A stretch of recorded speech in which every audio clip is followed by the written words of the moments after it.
Bonsoir Nozomi Ayaz, merci d'être avec nous en direct sur RT France. Alors cette lettre des médecins, la pétition de journalistes, de Reporters sans frontières hier, est-ce que selon vous cela peut peser, avoir un impact sur le destin de Julian Assange?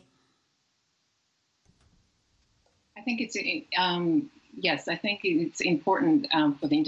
je pense qu'il est important pour la communauté internationale de comprendre que les droits de Julian Assange ont été violés par de nombreux gouvernements occidentaux, notamment par le Royaume-Uni. Julian Assange n'a pas accès à des soins médicaux adéquats.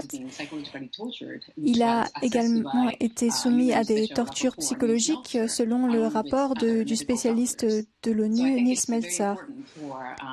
Donc c'est très important que les docteurs et toutes les personnes qui se préoccupent des droits de l'homme adoptent une position ferme.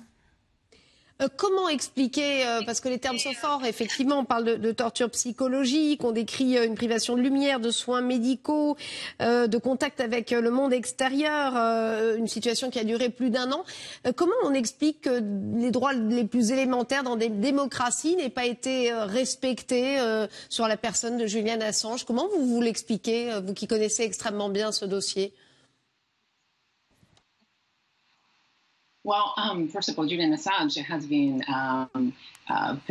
Tout d'abord, Julian Assange effectivement a été placé dans un isolement complet jusqu'à tout récemment. Et le confinement solitaire est reconnu au niveau international comme une forme de torture. D'autre part, Nils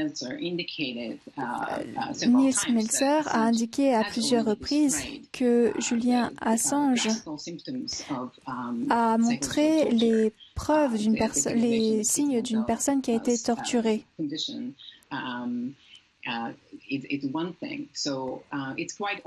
Il est évident pour les experts, pour les spécialistes, que Julian Assange a bien été torturé. Mais comment justement l'expliquer, encore une fois, dans des démocraties où l'on respecte théoriquement et normalement les droits de l'homme les plus élémentaires? Comment expliquer cela?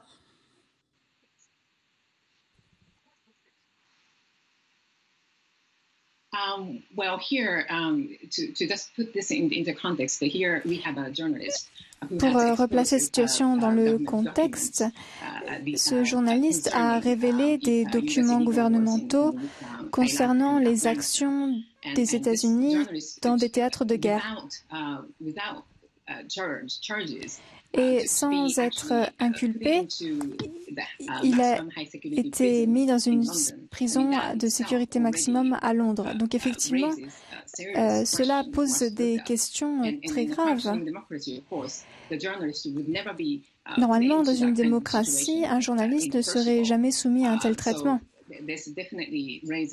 Donc effectivement, cela est problématique et montre que nous ne vivons pas vraiment dans des sociétés démocratiques. Nous n'avons pas vraiment la démocratie. Nous n'avons pas la possibilité de faire appel face à de telles violations des lois. L'audience approche, on l'a dit 24 février, une demande d'extradition des États-Unis. Julian Assange risque vraiment lourd. À quoi faut-il s'attendre selon vous?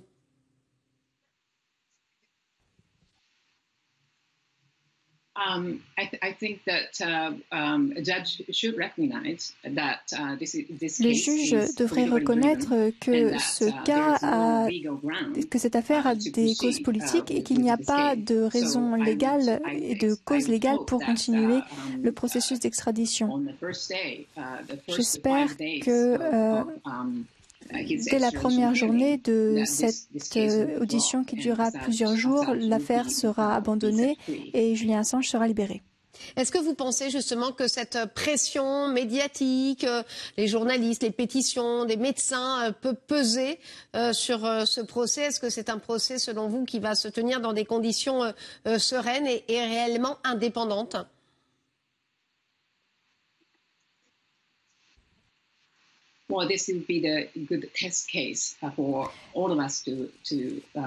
Je pense que c'est vraiment ici qu'on va voir si nous vivons dans une société juste ou pas.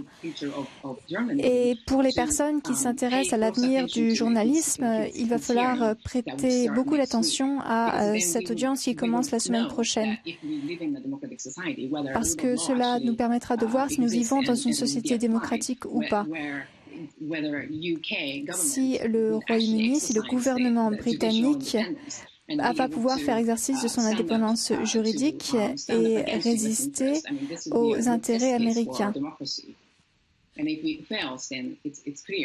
Et il est très clair que cette affaire sera une preuve, un témoignage, afin de savoir si nous vivons ou pas dans une société démocratique et si le Royaume-Uni peut respecter ses propres idéaux. Sinon, cela signifiera la fin de notre état de droit. Merci beaucoup Nozomi Aya, journaliste, auteur de Wikileaks, le 4e pouvoir, l'histoire en marche, d'avoir été avec nous en direct sur RT France.